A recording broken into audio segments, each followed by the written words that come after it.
আসছে না কেন? এখনই চলে আসবে, সমস্যা নেই।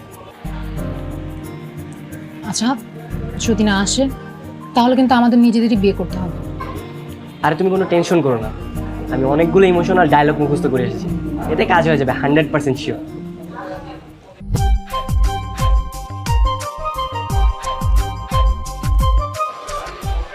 আরে ওই তো চলে আসছে। আসেন আপু, বসেন বসেন।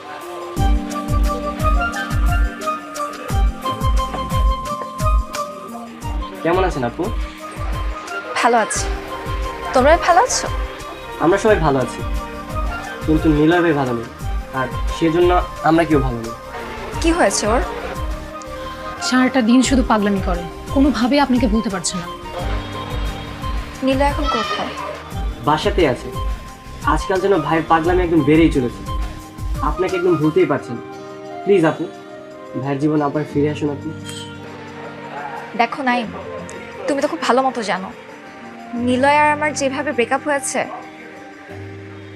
এরপর এটা কিভাবে হয়। তুমি জানো নিলয় আমার বড় ভাইয়ের গায়ে হাত তুলেছে, মারধর করেছে, আর তার জন্যই তোর সাথে আমার ব্রেকআপ হয়েছে।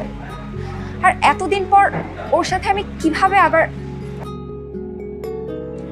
আচ্ছা, তার ভুল হয়ে গেছে, তাকে মাফ করে দিয়ে আবার সবকিছু শুরু করা যায় না?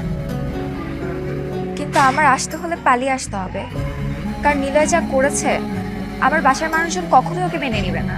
হ্যাঁ, তাহলে চলুন আমরা আপনার বিয়ে ধুমধাম করে দিব, চলেন। আজকে? না না, আজকে না। দেখো, বিয়ের ব্যাপার, আর ঘর থেকেও পালাতে হবে, একটা প্রিপারেশনের ব্যাপার আছে, আজকে সম্ভব না। আমি এক কাজ করি, আগামীকাল আগামীকাল ঠিক এই জায়গায় চলে আসি, আর প্রিপারেশন নিয়ে আসবো। আচ্ছা ঠিক আছে, তাহলে আগামীকাল এখানে আসবো আমরা, ঠিক আছে? ঠিক আছে, তাহলে আজ আমি যাই।